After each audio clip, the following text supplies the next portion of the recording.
The problem with phones and doom scrolling. It's no secret. We're glued to our phones like they're some sort of magical rectangle that holds the meaning of life. But instead of enlightenment, we usually find ourselves endlessly scrolling through news feeds, conspiracy theories, and cringe-inducing dance videos. They say knowledge is power, but if we're being honest, most of us are just drowning in a digital cesspool of hot takes and puppy memes. Doom scrolling, the act of consuming an infinite stream of misery, has become a part-time job for most of us. We're practically professionals at finding the most anxiety-inducing headlines and consuming them like they're chips we can't stop eating. It's the perfect cocktail of despair and distraction. After all, if the world's ending, we might as well stay updated, right? But it's not just the constant barrage of bad news that's the problem. It's how phones have become our go-to escape from literally everything. Awkward social situation, phone. Waiting in line for coffee, phone. Sitting on the toilet, you guessed it, phone. Our little glowing screens have become our pacifiers and we suck on them like our sanity depends on it. We've built a whole new language around phone use. Doom scrolling is just one term. Then there's phubbing, the fine art of snubbing someone in favour of your phone, which has basically become the new norm in social interactions. And let's not even get started on nomophobia, the irrational fear of being without your phone. It's a real thing, and let's be honest, we've all felt that mini heart attack when you can't find your phone for 5 seconds. The mental health toll of this constant connection is massive. Increased anxiety, depression, insomnia, you name it. We're filling our brains with so much useless content that it's like trying to cram a clown car into a studio apartment. No wonder we're so damn tired all the time. And the worst part? We know we're doing it to ourselves. We're fully aware of the problem, yet we can't resist the lure of that damn phone. We even joke about it, like acknowledging the problem makes it less of a problem. Spoiler alert, it doesn't. It just makes us feel even worse when we end up repeating the same patterns over and over again. But hey, admitting you have a problem is the first step, right?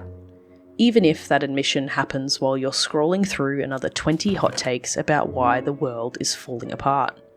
Why are we reaching for our phones every time there's a quiet moment?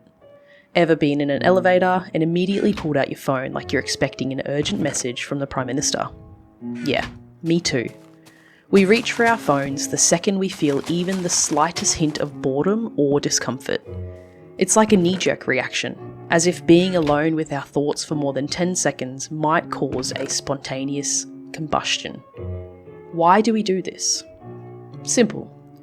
We've been trained like Pavlov's dogs, except instead of salivating at our bell, we're tapping our screens the moment reality feels too slow. And it's not entirely our fault. Our brains have become accustomed to constant stimulation and the sweet, sweet dopamine hits of scrolling, liking, and sharing. Social media apps are like slot machines, designed to keep us coming back for more even when we know it's not good for us. It's not just boredom we're escaping from though. It's awkwardness, loneliness, and sometimes even stress. When was the last time you sat in a waiting room and didn't reach for your phone? Phones have become our socially acceptable distraction, a way to avoid making eye contact with strangers or facing that dreaded thing called being alone with our thoughts. In a way, our phones have become our emotional crutches. We reach for them when we feel bored, anxious, or uncomfortable. And the sad thing is, it works, but only temporarily. It's like slapping a band-aid on a broken bone and calling it fixed. We keep reaching for our phones not because we want to, but because we've forgotten how to just be, how to just exist. Phones have become our version of keeping busy, because heaven forbid we sit still and just breathe. It's almost like we're afraid of what we'll find if we do. Why are we not okay with being bored? There was a time when boredom was just normal. It was something you dealt with by making shadow puppets, doodling on scrap paper, or counting how many bricks were on the neighbour's wall. But now the idea of being bored sounds almost medieval, like who has the time to do nothing when there's a million videos of cats doing karate kicks online?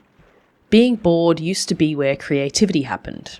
It's where daydreaming and imagination had the space to exist.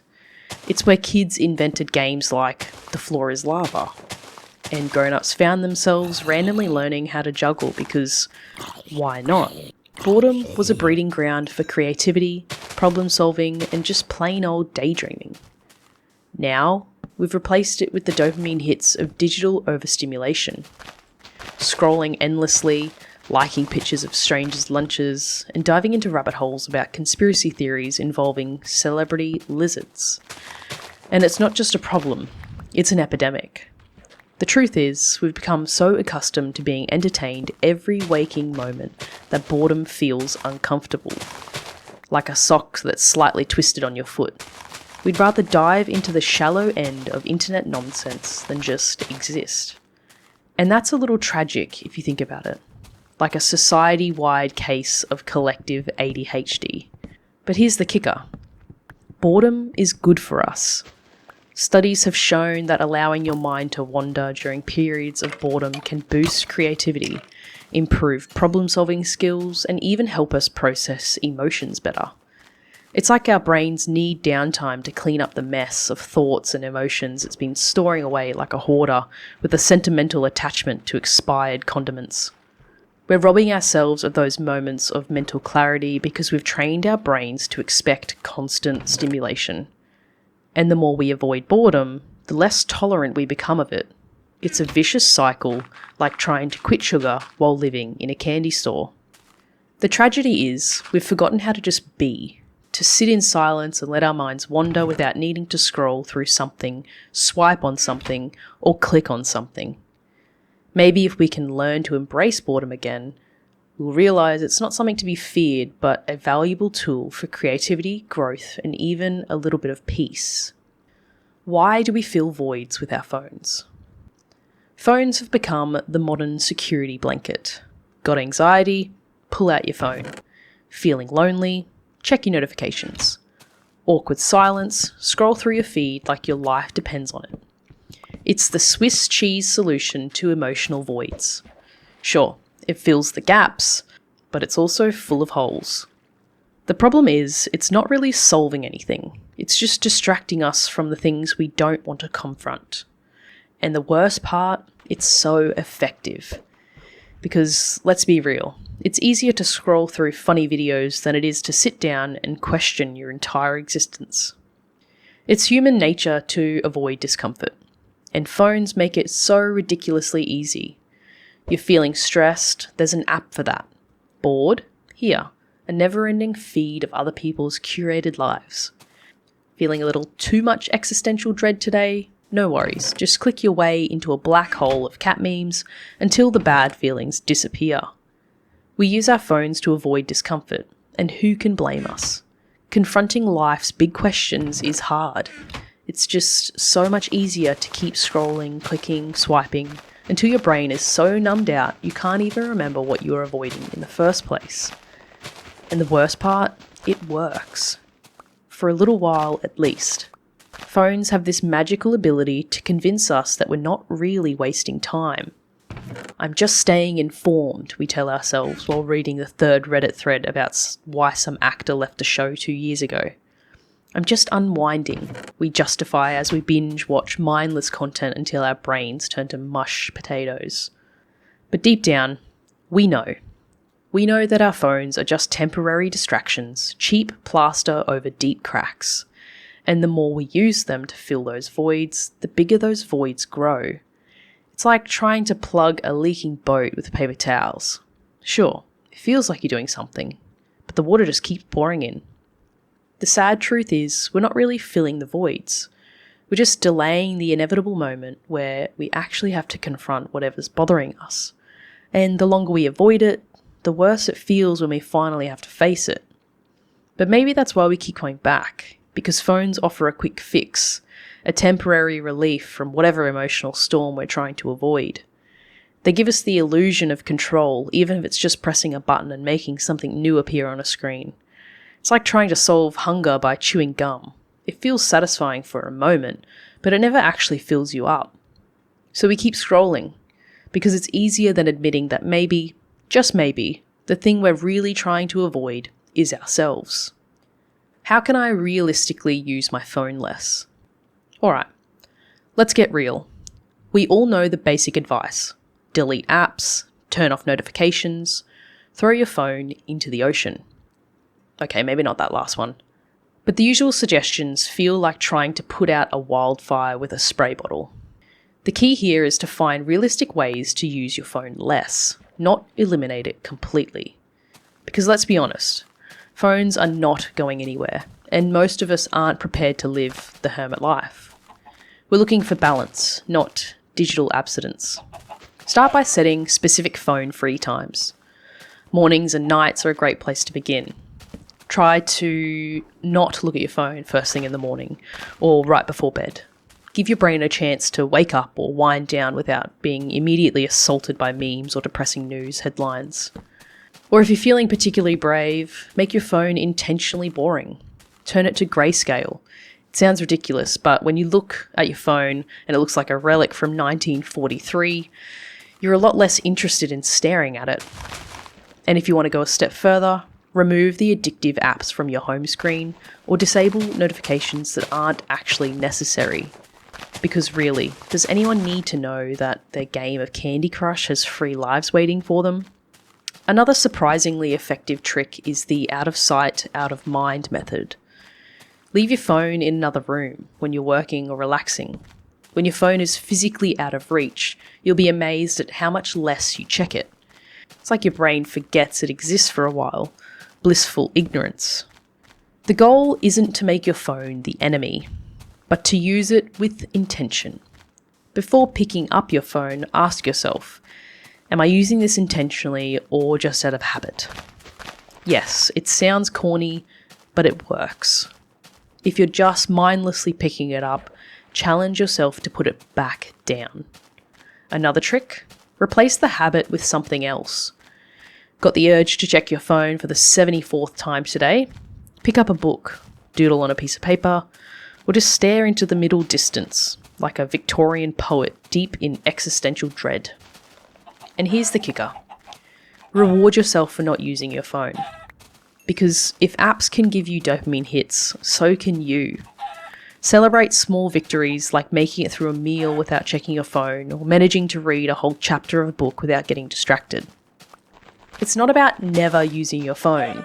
It's about using it in a way that doesn't make you feel like you've lost 3 hours of your life to an endless scroll. And let's be real, even small improvements can feel like massive wins when it comes to our phones. How can I change my behaviour without just using a screen time management option? This is a big one. Because we all know that those your screen time was up 45% this week notifications just make us feel like failures. Instead of just slapping a digital band-aid on the issue, we need to address the root of the problem. Start by becoming more aware of when and why you're using your phone. Are you actually bored or are you avoiding something? And if it's avoidance, what are you avoiding? Identifying these patterns is the first step towards change. Because you can't fix what you're not even willing to admit is broken. Here's the truth.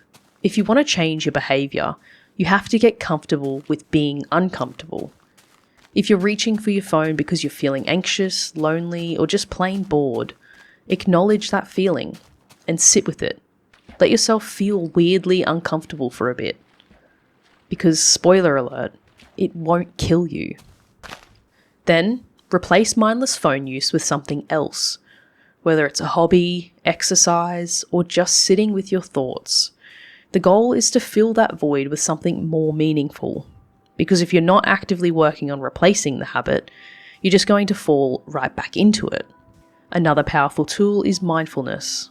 Not the fancy incense burning, sitting cross-legged kind of, well, unless that's your thing, but the simple act of being aware of what you're doing and why you're doing it. When you feel the urge to reach for your phone, take a second to ask yourself why. Are you genuinely looking for information, entertainment, or connection? Or are you just bored, stressed, procrastinating? Because once you get real with yourself about why you're picking up your phone, you're already halfway to making a better decision. But let's just be honest. Changing behaviour is hard, really hard, especially when phones are basically designed to be addictive. So cut yourself some slack, celebrate the small wins, and don't beat yourself up when you slip up. After all, if you're trying to be less of a phone zombie, you're already doing better than most people. It's about progress, not perfection. The idea isn't to become a monk living off grid, but to be someone who uses their phone on purpose, not just out of habit. Because when you start making that shift, even a little bit, it feels like freedom. Logging off from the madness. We've built an entire culture around our phones, and breaking away from that isn't easy. It's like trying to quit sugar while living in a candy store where everything is free and available 24/7. But here's the thing, it's not worth trying. Not because our phones are evil, but because we're letting them suck up so much of our lives without even realising it. It's about creating healthier habits, finding joy in the little things, and maybe even allowing yourself to be bored once in a while. Because it's in those moments of stillness, of being truly present, that we rediscover what it means to actually live, to create, to think, to just be. Because at the end of the day, the problem isn't the phone itself, it's how we're using it. And if we can learn to put the damn thing down maybe, just maybe, we'll find that life outside the screen is actually pretty damn good. And who knows, maybe life without the constant need to refresh, scroll, and swipe is the real upgrade we've been looking for all along. It's not about quitting your phone, it's about living better. And if that means missing out on a few memes along the way, I'd say it's a pretty decent trade-off.